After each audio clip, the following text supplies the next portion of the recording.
우리가 요한계시록을 묵상해 가면서 흐름을 놓치면 안 돼요. 지금 요한계시록의 전체적인 흐름이 어떻게 가고 있는지 그 흐름을 놓치고 보면 뭔 말인지 모르게 되는 겁니다. 우리가 영화를 보다 보면 조금 어려운 영화 있잖아요. 저것이 왜 저렇게 됐어? 저것이 무슨 의미야? 이제 싶은 그런 영화들 있죠. 편하게 봐도 어렵지 않는 영화가 있고 조금 집중해서 봐야 이해할 수 있는 그런 영화가 있죠. 여러분 매트릭스라는 영화가 과거에 나왔잖아요. 그 영화를 처음 보면 무슨 말인지 잘 모를 때가 있죠. 저게 무슨 의미야 싶을 때가 있어요. 그냥 재미있는 액션만 기억하면 상관이 없지만 전체적으로 그 매트릭스에서 깨어난다는 것이 무엇인지 이제 이해를 못할 때가 있죠. 여러분 반지의 제왕이라는 영화를 보셨어요? 모르시는 것 같은데 눈빛이 반지의 제왕 이렇게 절대 반지를 깨뜨리기 위해서 조그만 주인공들이 조그맣잖아요. 그 영화 있잖아요. 모르는 것 같은데 마이 프리셔스 하고 골룸이 나와가지고 하는 거 있잖아요. 그 영화가 자유주의와 전체주의의 대립을 상징하는 영화라는 것을 아는 사람은 얼마 되지 않죠. 그러니까 그 절대 반지를 깨뜨리러 가는 선한 쪽에 있는 사람들이 자유주의를 추구하는 사람들이고 악당들은 전체주의를 추구하는 사람들이고 그래서 악당들은 막 척척척척 일괄적으로 움직이고 그 절대 반지를 끼워서 이 전체 세상을 지배하고자 하는 그 욕망을 가지고 그 절대 반지를 빼앗으려고 하는 거죠. 그런 자유주의를 추구하는 사람들은 주인공들이 각자 개성이 다 달라. 그 절대 반지를 오히려 깨뜨려 버리려고 그러죠. 그런데 그 절대 반지에 대한 욕망이 누구에게나 있는 거예요. 그래서 마이 프리셔스 그러면서 그 절대 반지를 훔치고 싶은 이 영화를 안 본 것 같구나 여러분 눈치가. 좀 그 정도는 좀 알고 있어야 돼요. 너무 거룩해가지고 아예 모르는. 아무튼 이제 그런 영화들은 한 번 봐가지고는 무슨 말인지를 모르는 거죠. 저 영화가 주는 메시지가 뭐다. 저 장면이 주는 메시지가 뭐다. 저 장면이 왜 저렇게 됐는지, 저게 왜 저렇게 됐어? 이제 집중해서 보지 않으면 그게 이제 잊혀지는 거죠. 지금 요한계시록도 마찬가지예요. 일곱째 나팔을 분 후에 지금 12장, 13장, 14장 이어지는 장면은 어떻게 보면 다른 장면이죠.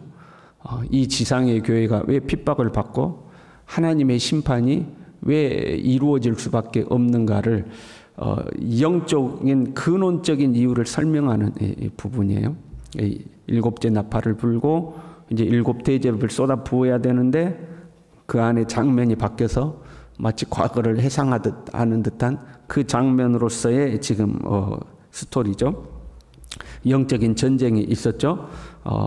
이 용이 등장하고 그 용이 해산하려는 여인을 잡아먹으려고 하고 그 아이를 잡아먹으려고 하나 실패하고 하늘에서 전쟁이 일어났는데 실패하여 지상으로 쫓겨나게 되고 여자를 잡아먹으려고 했으나 실패하고 여자의 그 남은 후손들과 싸우려고 지금 이 용이 탁 대립하고 있는 상태죠. 그리고 그 용이 자기의 대리자나 다름없는 또 다른 용을 세상에 보내서 민족과 방언과 모든 족속들을 통치하는 강력한 권세를 주게 되고 그 용의 앞잡이와 같은 또 다른 짐승 어린 양 같이 생겼으나 용의 말을 하는 거짓 선지자가 등장해서 사람들에게 엘리야와 같은 능력을 보이고 예수님과 같은 어떤 그런 모습들을 보이면서 사람들을 미혹해서 용을 섬기도록 지금 탁 하는 거죠. 그리고 그 용을 섬긴다고 하는 자들에게는 짐승의 표 666을 주는 거고 그걸 거역하는 자들은 몇이라도 잡아 죽이는 지금 그런 상황까지 이제 온 거죠. 그리고 장면이 바뀌어서 오늘 본문의 말씀 어린 양과 시온산에 함께 선 14만 4천이 보인 겁니다. 이 문제의 14만 4천이죠. 문제도 많고 탈도 많고 이단들이 이 잘 이용해 먹는 14만 4천이죠. 보세요. 지금 용과 그의 앞잡이인 또 다른 짐승이 사람들을 막 미혹해서 사람들이 무슨 표를 받고 있어요? 짐승의 표를 막 받고 있잖아요. 짐승의 표를 받고 있는 장면이고, 거기에서 장면이 바뀌어서 14만 4천이 등장해요. 근데 그 14만 4천의 이마에는 뭐가 써졌어요? 어린 양의 이름과 그 아버지의 이름이 쓰여 있다, 이렇게 기록하고 있죠. 그러니까 짐승의 인을 받는 자들과 대비해서 보여주는 거죠. 많은 사람들이 짐승의 이름을 받거나 그 이름의 숫자를 오른손이나 이마에 받는데 14만 4천도 그 인을 맞았어요. 무슨 인을 맞았어요? 어린 양과 그 아버지의 인을 맞은 자들이더라 하는 거죠. 대비돼서 보여주는 겁니다. 인을 받는다는 것은 소속을 의미한다고 그랬어요. 그렇죠? 이 불도장을 탁 이 소 엉덩이에 탁 찍었단 말이에요. 그 도장이 김동훈하고 딱 찍혔어요. 그럼 그 소가 누구 거라는 거예요? 그가 제 거라는 의미로 도장을 찍는 거거든요. 짐승의 도장을 이마에 탁 찍었어요. 그럼 그 사람이 누구한테 속했다는 거예요? 그 짐승에게 속했다는 거죠.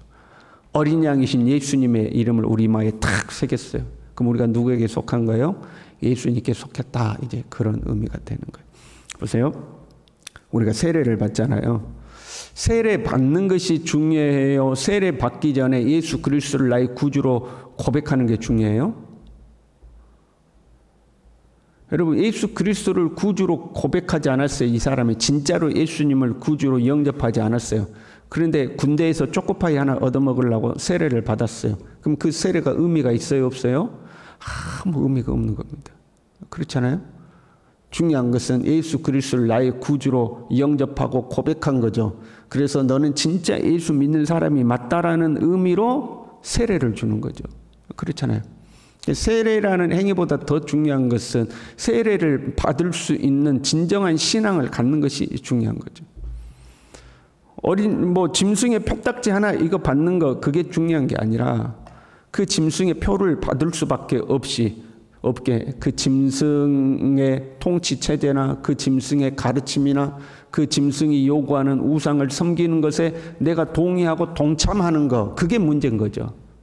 무슨 말인지 이해되시죠? 그 표가 뭐든지 그게 그렇게 중요하지 않다 이 말이에요. 내가 짐승에게 속했다, 그 짐승의 소속이다, 그게 의미가 있는 거죠. 1절에요. 그들의 이마에는 어린 양의 이름과 그 아버지의 이름을 쓴 것이 있더라. 이마에 써 있어요. 근데 4절에 이렇게 보면 끝에 이렇게 했어요. 하나님과 어린 양에게 속한 자들이니, 이렇게 돼 있죠. 그러니까 그 이마에 어린 양과 하나님의 이름을 새겨놓았다는 것은 무슨 의미예요? 그들이 하나님과 어린 양에게 속한 자들이다, 그 말이에요. 그게 중요하다는 거죠. 나는 누구에게 속했냐 하는 거죠. 눈에 보이는 표식을 받았냐, 이게 중요한 게 아니고 나는 누구에게 속했냐, 이게 중요한 거죠. 이들은요, 천국에서 새 노래를 부르고 있었어요. 이들이 이미 천국에 와 있는 거죠. 그렇잖아요. 3절에 그들이 보좌 앞과 내 생물과 장로들 앞에서 새 노래를 부르니, 이렇게 돼 있잖아요. 지금 지상에는 짐승과 그 앞잡이가 많은 사람들을 미혹해서 막 뭘 받게 하고 있어요? 짐승의 표를 막 받게 하고 있어요. 근데 그걸 거절한 사람은 이제 순교를 당하고 죽임을 당하거나 잡혀가든가 죽임을 당하고 있는 거죠. 그런데 장면이 바뀌어서 하나님의 보좌의 장면이 보인 거죠. 그 보좌에 누가 있었어요? 14만 4천이 그 이마에 어린 양과 하나님의 이름의 인을 맞은 14만 4천이 거기에 있어. 땅에는 누가 있고 짐승의 표를 받은 자들이 땅에 보였고, 하늘에는 하나님의 표를 받은 사람들이 하늘 보좌에 있었다 하는 거죠. 그들이 새 노래를 부르고 있었죠. 과거에는 이 장면을 휴거된 사람들이다, 이렇게 해석을 했어요. 환난 전에 휴거받은 사람들, 또는 환난의 때에 휴거받은 사람들이다. 고난을 당하지 아니하고 하나님께로부터 들려 올라간 사람들이다 하고 이야기하곤 했죠. 그런데 본문의 흐름상 보면 휴거라는 이야기가 없죠. 오히려 순교했을 가능성이 큽니다. 순교자들인 거죠. 13장 15절에 짐승의 우상에게 경배하지 아니하는 자는 몇이든지 다 죽이게 하더라 이렇게 돼 있어요. 지금 흐름상 보는 거예요. 지상에서 무슨 일이 있었어요? 짐승의 우상에게 경배하는 자들은 다 잡아 죽이는 거죠. 짐승의 우상에게 경배하는 자들은 666 표를 받는 거고 그 우상에게 절하지 않는 자는 다 잡아 죽이는 거죠. 13장 10절에는요. 칼에 죽을 자는 마땅히 칼에 죽을 것이니 죽임당하는 것. 그리고 본문 4절에 보면요. 사람 가운데서 속량함을 받아 처음 익은 열매다. 첫 열매라는 거예요. 우리가 처음 하면 그걸 첫 열매라고 그러잖아요. 첫 월급 받았어요. 그러면 그 첫 열매야. 그렇잖아요. 그것처럼 처음으로 하나님 앞에 순교했어요. 그러면 순교의 첫 열매 이렇게 부르는 거죠. 처음 되는 걸 첫 열매라고 그러잖아요. 이들은 순교한 순교자일 가능성이 있는 거죠. 흐름상 그런 거, 흐름상. 지상에서 짐승의 표를 거절해서 죽임을 당했는데 천상에 봤더니 그들이 어디 있어요? 하나님의 보좌 앞에 올라가 있더라 하는 거죠. 하나님의 보좌 앞에서 다 찬양하고 있는 모습인 거죠. 이 14만 4천은요, 대표성을 띠고 있는 거죠. 그래서 그 14만 4천이 각 지파에서 12,000명씩 해가지고 14만 4천이라고 했는데 그 대표적 의미를 가지고 있다고 했잖아요. 첫 열매도 대표성을 띠는 거죠. 첫 열매를 하나님 앞에 바치면 모든 것이 하나님의 것이 되는 거죠. 그 대표성을 띠고 있어요. 그러니까 14만 4천이 첫 열매라면 이후로도 많은 사람들이 천국의 열매가 될 것이다 이 말이죠. 14만 4천만 하나님 앞에 구원받아 가는 것이 아니고 그들은 첫 열매고 이 이후에 수많은 사람들이 하나님 앞에 믿음을 지키다가 하나님께 갈 것이다 하는 것을 말하고 있는 거죠. 그래서 이 말씀을 듣고 있는 초대교회 성도들은 무엇을 각오할까요? 순교를 각오하는 거죠.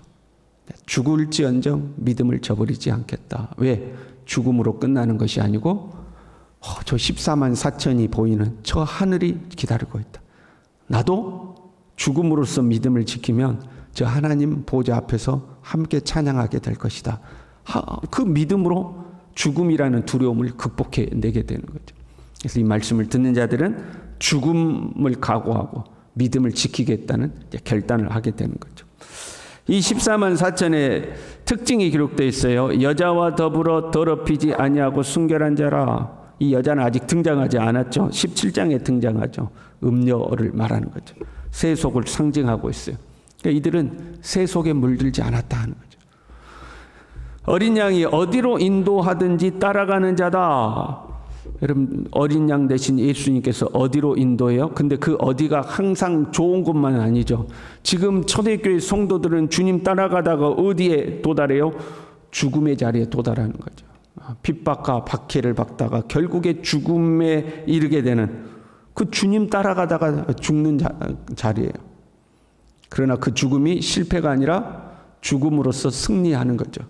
예수님께서 죽음의 자리로 가셔서 부활의 자리로 나오셨던 것처럼 그 주님 따라 죽음의 자리로 가면 결국 부활의 영광을 누리는 하늘 보좌에서 하나님의 보좌와 보좌 앞에서 장로들과 함께 하나님을 찬양하게 된다는 거죠. 죽는 자리까지 따라가는 거죠.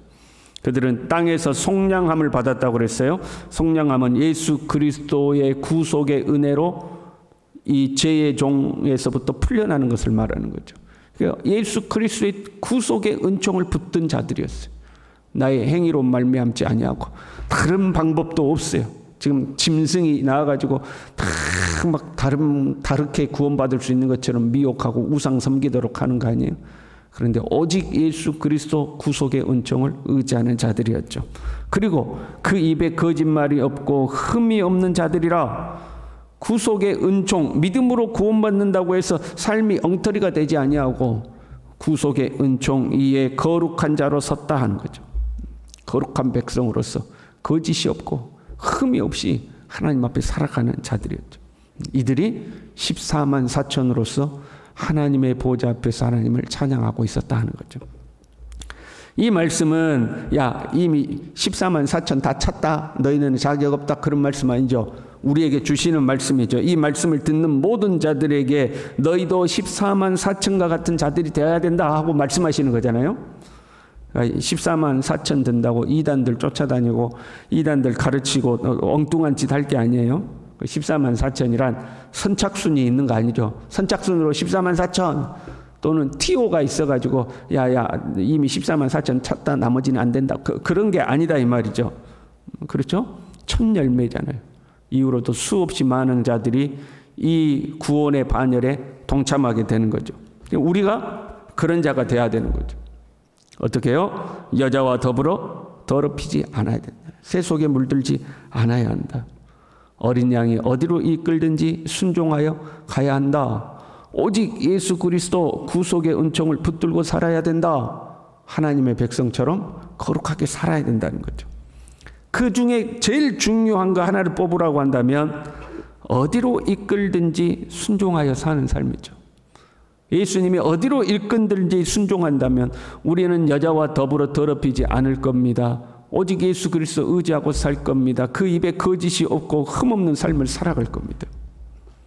그 주님이 우리 안에 계시는 줄로 믿습니다. 그 사람들의 이마에는 다 새겨져 있는 거예요. 어린 양과 아버지 하나님의 이름이 다 새겨져 있는 거예요. 여러분 눈에는 안 보여요? 보이는 것 같은데 다 입맞이.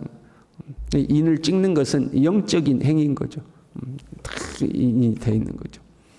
주님이 내 안에 목자로 오셔서 양은 내 음성을 듣는다고 했거든요. 나에게 말씀하시는 주님의 음성을 듣고 주님이 나를 어디로 이끌든지 순종하여 살아가는 우리 모두 될 수 있기를 바랍니다. 기도하겠습니다. 하나님 아버지, 세상이 다 변질되고 다 오염되고 믿음도 변질되고 하나님 예수 그리스도에 대한 충절을 버려버리는 하나님 그런 시대가 우리에게 온다 할지라도 주님, 우리는 끝까지 믿음을 지키고 주님을 향한 순결한 신앙을 지키고 그 신앙을 지키다가 박해받고 죽음에 이른다 할지라도 결코 믿음을 저버리지 아니하고 어린 양이신 예수 그리스도가 어디로 이끌든지 순종하여 살아서 하나님의 보좌에 이르며 온 성도들과 함께 하나님을 찬양하는 영광의 자리에 이를 수 있도록 주님 우리 모두를 붙들어 주시옵소서. 예수님의 이름으로 기도 올리옵나이다. 아멘.